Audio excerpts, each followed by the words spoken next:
Boiled one. The boiled one is a monster you don't want to meet. It's freakishly tall, towering over you like a skyscraper. Its body is a dark, shadowy blob, almost like it's eating the light around it, making it hard to see where it starts or ends. The worst part is its face. It's a red, gooey mess, like melted wax shaped into something vaguely human. The eyes are deep, empty holes that bore into you, and the mouth twists in this awful, silent scream. It looks like it's been boiled alive, skin dripping and sagging in ways that make your stomach turn. Its limbs are another nightmare. Long, bony arms and legs stick out from that dark mass, way too thin, like they're about to snap. The fingers are stretched out, unnaturally long, twitching like they're reaching for you. The whole thing feels wrong, like it's not supposed to exist in our world. You will hear the trumpets play their happy sound. Its body shifts slightly when you look at it, never staying still, making your skin crawl. The red face glows faintly against the black body, drawing your eyes even when you want to look away. And if you stare too long, it messes with your head, trapping you in memories or freezing you in place. Classified as PHEN 228, the boiled one is a cognitohazardous creature. The moment you see its face, even in a video or a single broadcast frame, you store that image in your mind forever. If you try to sleep after that, you slip into a pseudo-coma, a locked-in syndrome where your body goes silent and your mind stays trapped. Victims describe late-night trumpet blasts and distant, maniacal laughter echoing through their minds long after the encounter. Its voice is warm but deeply disconcerting, like a friendly whisper that hides a threat. Legends say the boiled one first appeared in a hijacked rerun of a 2003 kids show called Tree of Heaven. The broadcast glitched, the screen flickered, and suddenly the red, melting face filled the frame, sending viewers into paralysis and panic. Despite its horrifying effect, the boiled one doesn't kill. Its real power lies in leaving you awake inside your own body,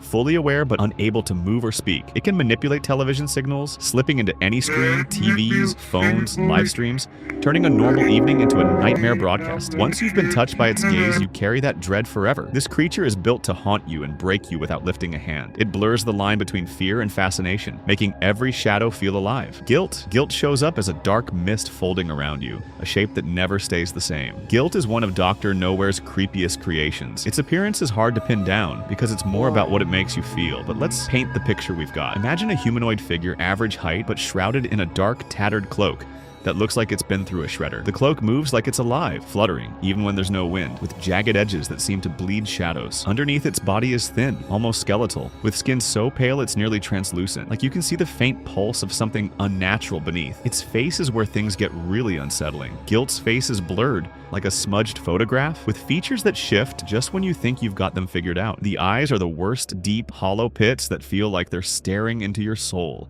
reflecting your worst mistakes back at you. No mouth, just a smooth, empty space where one should be, making it feel like it's silently judging you. Its hands are gnarled, with long, claw-like fingers that twitch like they're itching to grab something, maybe you. The whole vibe of Guilt is heavy, like it carries a weight that drags you down just by looking at it. Its presence makes the air feel thick, almost suffocating, and its blurry face seems to change depending on who's looking, like it's pulling your deepest regrets to the surface. This monster's appearance isn't just creepy, it's personal, like it knows you. The only way out is to have no guilt, and that's something we all have. Cone Zone. Cone Zone is a monster that looks sad, but don't let that fool you. It's tall, like really towering over you with a humanoid shape that's all wrong. The body is pitch black, smooth, and shadowy, making it blend into the dark if you're not careful. Its limbs are the creepiest part, super long and thin, like sticks that could snap any second. But they stretch out way farther than they should, giving it this frail, wobbly look. The head is what gives it the name, shaped like a big cone pointed at the top, sitting on those skinny shoulders. The face is pale, almost white, standing out against the black body like a ghost. Its eyes are dark and deep, full of this heavy sadness, like they're staring at you with all the world's regrets. And the expression is always sad, mouth turned down in a permanent frown, no matter what. It has this thin muscle under the skin, making it look weak and inactive, like it hasn't moved in ages, just slouching there with bad posture. Up close, you'd notice how the cone head tapers up sharply. No hair or anything, just that pale face with those melancholic eyes pulling you in. The arms and legs dangle loosely, too long for the body. Fingers probably spindly if you could see them clearly. The whole thing feels deceptive, like it's trying to look harmless with that sad face, but those limbs could reach out and grab you from afar. Its appearance screams loneliness, drawing you closer even when you know better. Picturing it in a dim room, that pale face glowing faintly, eyes locking on yours, it's enough to make you feel uneasy, like it's mirroring your own hidden sadness. This monster's look is all about that mix of pity and terror. That's the Cone Zone. Cone Zones are deceptive entities that most commonly emerge during the 0.001% phenomenon, a fleeting event experienced by psychiatric ward patients. In those moments, they project an aura of harmlessness, often initiating or inviting conversation in soft, hesitant tones. But any engagement only accelerates the victim's descent into madness. Their silent, almost motionless stance masks a predatory intelligence, and their true nature is shrouded in mystery. Because once you realize what's happening, it is too late. The Locust. The Locust is a jet black figure that looks almost too tall and thin to be human. Its arms stretch into sharp, stick-like limbs, each movement jerking with unsettling precision. The face is twisted into something unrecognizable. Hollow eyes sink into sunken sockets, and tube-like appendages snake around its skull, as if grafted on by cold machinery. It feels both alive and manufactured, a silhouette of nightmare and steel. You first encounter it flickering on a TV or computer screen, unmoving until you stare too long. Then its arms burst out of the glass, shards clattering to the floor. It doesn't crawl or walk. It thrusts itself toward you, feeding on your fear as it rips flesh and bone. Legends say it hunts through any display, TVs, phones, even video calls, breaking the barrier between digital and real to drag you into its darkness and feast on your insides for survival. Despite its brutal purpose, the Locust speaks with a childlike curiosity. It tilts its head and coos confused questions, then lashes out the moment you answer. Its voice is a warped echo of innocence, laced with menace because it barely understands language. That disconnect makes it unpredictable. One moment, it tilts its deformed face as if curious. The next, it lunges with supernatural strength, pinning you under those needle-sharp limbs. It's also known as the Thumper and serves as the main antagonist of Dr. Nowhere's analog horror series, TOE and Smilehood. Whenever it appears on screen, the scene often features vintage wallpaper and muted tones, as though plucked from an old photograph. Pale pink metal parts, tubes, plates, and rods are grafted onto its arms, legs, and chest, glinting under flickering light. Some theorize the Locust is actually a child, or mimicking one given its curious voice and awkward speech patterns, with mispunctuated titles like Starving, Help, and Love, Thumper. In one notorious clip, text at the end reads, "The body appeared untouched," implying it consumes organs through the screen without leaving external wounds. That eerie detail underlines its predatory ingenuity and cements its place as the first Dr. Nowhere creature given a full narrative on the channel. Its predations extend beyond mere gore. It warps every screen it inhabits, turning trusted technology into a gateway for horror. Facing the Locust isn't just a fight for your life. It's a confrontation with something that shouldn't exist. It reminds you how fragile the line between technology and terror can be. When its hollow eyes lock onto you, it feels like every screen you've ever trusted has turned against you. Filbus. Filbus looks like someone sewed a person onto a chair. Its torso is jet black, smooth as polished wood, while its head and hands are beige, almost bone white. Instead of legs, it stands on 4 stiff supports that flare out like the seat and back of a wooden chair. Perched on its small, round head is a tiny black top hat, giving it a playful but deeply unsettling air. This creature isn't pushing buttons or swinging claws. It's a living advertisement for something called Filbism, a strange online movement that treats chairs as sacred relics. Followers talk about honoring Filbus's great sacrifice by literally eating chairs,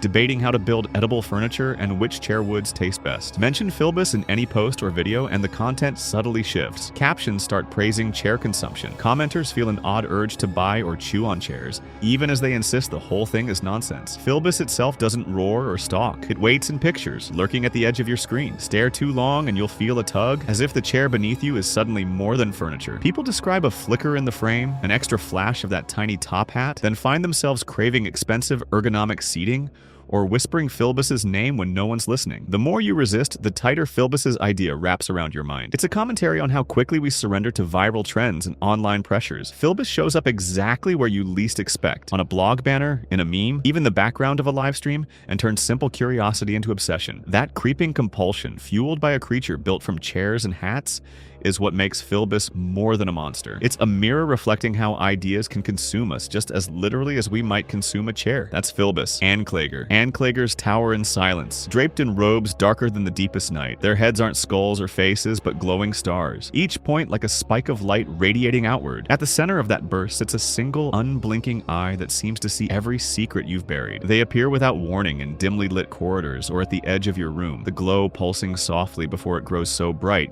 you can't look directly at it. The moment you see that eye, a wave of guilt crashes over you. Every wrong choice, every secret betrayal, every harsh word you whispered in private becomes a living memory, pulling you you to your knees. When an Anklager confronts you, you face two paths. Admit all your faults, feel remorse, and maybe that eye will turn away. Refuse to own up, try to dismiss your sins, and the star at its head blazes into a furnace of light. Nothing survives that blast except the memory of an unrepentant heart incinerated on the spot. They don't hunt or stalk like other creatures. Instead, they judge, offering one final chance at redemption. The soft glow before they arrive is a quiet warning. Live with a clear conscience or prepare to stand before divine judgment. Any attempt to argue, to shift blame, or deny guilt only feeds their power, making the eye burn hotter. Surviving an Anklager isn't about running or hiding. It's about living honestly, facing the mistakes you'd rather forget, and being ready to own them if it steps into your world. That's Anklager. Fleshbeds. Fleshbeds look like ordinary mattresses when they lie still. Flat and silent, they blend into any room, hiding in plain sight. Run your hand over their surface and you'd swear you were touching fabric and foam. Let your guard down for a moment and they'll rip that illusion apart. When the temperature around them rises, they snap awake. A fleshbed senses every degree of warmth, hunting by heat alone. It holds perfectly still until it feels the faintest hint of body heat. Then it slides off walls or floors in an instant,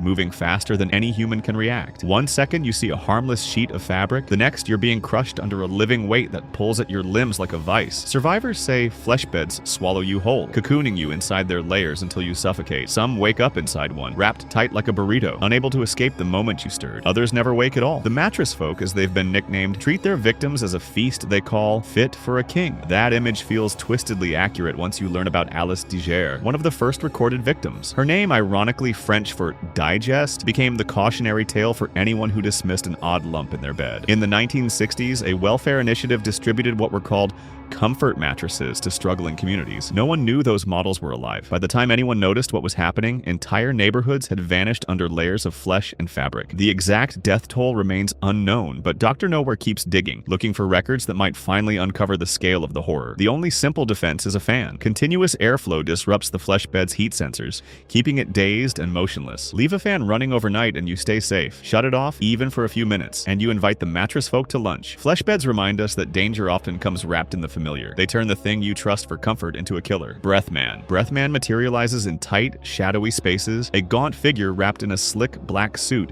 that clings like second skin. Its head is smooth and featureless, save for a single circular vent where a mouth should be, and two narrow slits for eyes that glow with a pale, sickly light. Tubes snake from its chest to that vent, pulsing in time with a heavy, mechanical inhale that rattles the walls.